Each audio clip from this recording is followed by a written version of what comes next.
तर चंद्रपूर जिल्ह्यात पावसानं दडी मारली आहे। 1 ऑगस्टपासून जिल्ह्यात अजिबात पाऊस आला नाहीये। परिणामी पेरणी, रोवणी झालेली धान, कापूस, सोयाबीन पिकांची वाढ सगळी खुंटलेली आहे।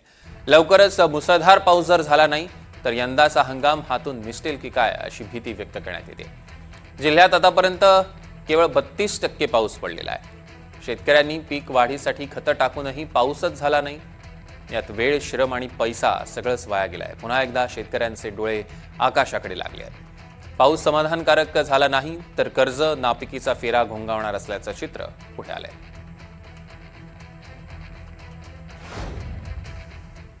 पासून अजिबात पाऊस आलाय नाही, त्यामुळं आता खातं देऊन सुद्धा काही फरक पडणार नाही। खातं दिलेलंच जिरले नाही अजून।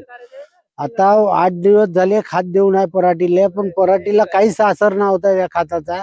जेवढे ते 1 फुटाची झाड आहे ना, त्यातले अजिबात वाढ नव्हता।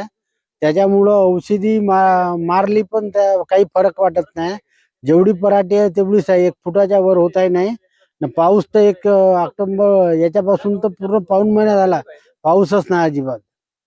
त्याच्यामुळं ते पूर्ण रोग येऊन गेले पराठीवर, चुड्डा, तुडतुडे, कारेपणा।